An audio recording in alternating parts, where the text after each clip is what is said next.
Welcome back. It's been 6 years now since the Taliban lost power in Afghanistan. The extreme restrictions on media and freedom of expression that the Taliban imposed have since been loosened. However, the country still struggles with defining what the new boundaries should be. And one form of programming, soap operas imported from India, has been caught in the middle of the media debate. The Listening Post's Meenakshi Ravi now on the tussle between the Karzai government and the broadcaster Tolo TV, and the distance that Afghanistan still has to go to achieve a free media. Bold love stories. Female characters who don't quite follow a prescribed dress code.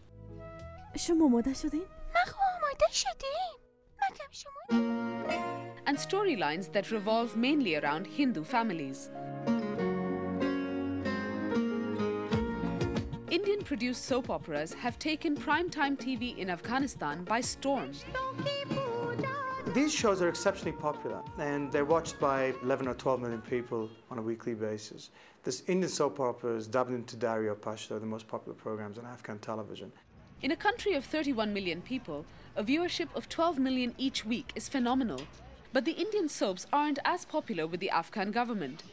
Two shows in particular have been branded un-Islamic and have been ordered off the air.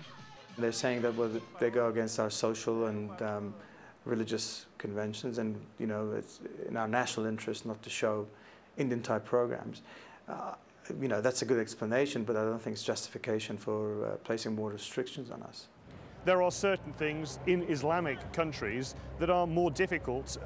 For example, things that might go on in a Western country in terms of women's flesh on display, for example, that would be considered unacceptable in Afghanistan. Tolo TV is one of 5 large private TV channels that have emerged in post-Taliban Afghanistan. It broadcasts these Indian soaps and says it has tried to meet the government halfway. For instance, the blurred square at the bottom left of this shot conceals a Hindu idol, which the Afghan government deems unacceptable for broadcast. However, pixelation is as far as the channel is willing to go.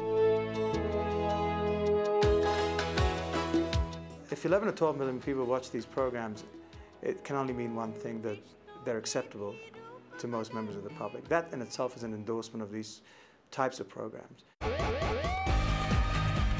This isn't Tolo TV's first clash with the conservative elements in Afghanistan.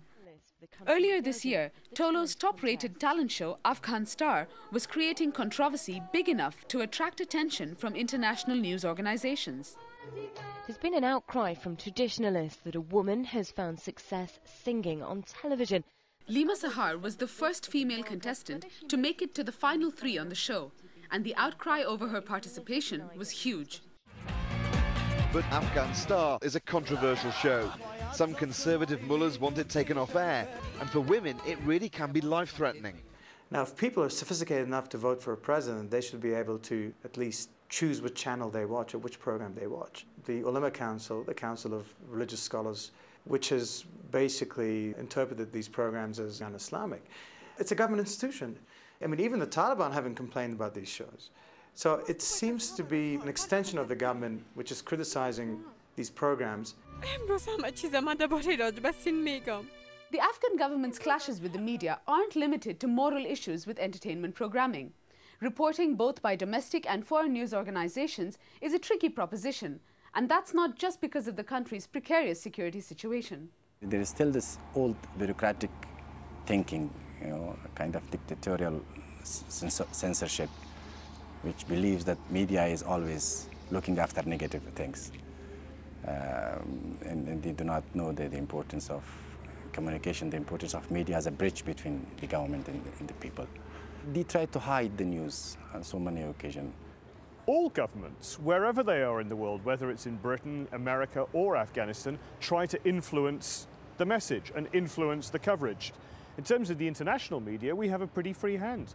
But inevitably, the government of Afghanistan are much more concerned with what is going back into Afghanistan rather than what is coming out. On one hand, a wary and secretive bureaucracy stifles the media. And on the other hand, there is the fact that in Afghanistan, there are still no processes which have been developed to keep the media informed. The problem we face is, from the government is lack of access. Even presidential spokesmen do not take up the phone when the journalists need them. They do not have a system of frequently in touch with the media. Presidential spokesman has a press conference only once a week, but things are happening daily. It shows that there is no system, a functioning system, press system, even in the palace.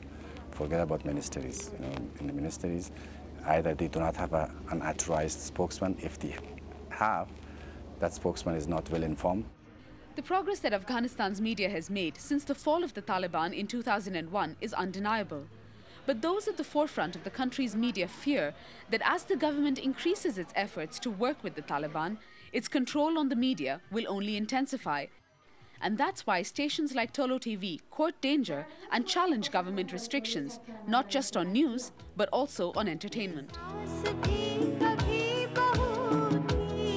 You know, once it starts, you think that these people at the Islamic Council will stop. I mean, they will get a taste of things. And if they can dictate terms for commercial television stations, then it's going to be very easy for them to come up, you know, again and again and again with new restrictions, with new demands. And that's the concern that we have. More Global Village Voices now on the row over Indian soap operas on Afghan TV. Afghanistan is a predominantly Muslim country that has Islam as its religion, and it's absolutely right that the programs that are shown on Afghan TV reflect and abide by the rules and regulations that are set out by the government. I believe very passionately that it should be up to the Afghan people and the Afghanistan's government to decide what is in their interest, and not up to Western commentators and Western countries to tell them what should and should not be on their television screens. Unfortunately, many Bollywood movies which reaches Afghanistan mostly convey the women's subjugation to male superiority and family tradition, and if they don't comply with these conservative values, then they will be subject to domestic violence. And this is what Afghan women activists and myself are concerned about Bollywood movies. Finally, back to the Obama-Clinton story. Slate.com, an online magazine based in the U.S., has taken the 16-month battle between the two candidates for the White House and boiled it down to one 8-minute video. That stretched our attention span to the limit. So we took that video and crushed it down to 1 minute. Hillary Clinton, gone in 60 seconds, is our Internet Video of the Week. We'll see you next time at The Listening Post. In the beginning, there were 8 candidates running for president. The press treats her as the inevitable nominee. Smear campaigns start gaining traction against Obama. He's a crypto-Muslim. He doesn't like America. He doesn't pledge allegiance to the flag. Obama wins Iowa. People are surprised. White people like the black guy. Hillary finishes third. Clinton sort of, maybe, not really cries in a diner. I just don't want to see us fall backwards. New Hampshire empathizes. She wins the state. Whoa. That Yes We Can video debuts. Yes, we can. February 5th. Obama wins Alabama, Alaska, Colorado, and Utah. Clinton wins Arizona, Arkansas, California, and Tennessee. Now it's all about delegates, and nobody really knows how to count them. Videos surface of Obama's pastor saying nasty stuff about the country. God damn America! Obama tries to calm the controversy by giving a speech about race. People like it.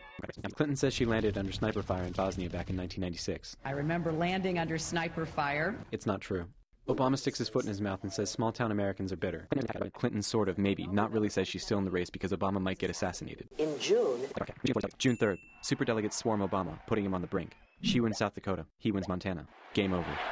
Clinton's in denial. I will be making no decisions tonight. 4 days later, she finally gives in. Barack Obama is the 2008 Democratic nominee for president.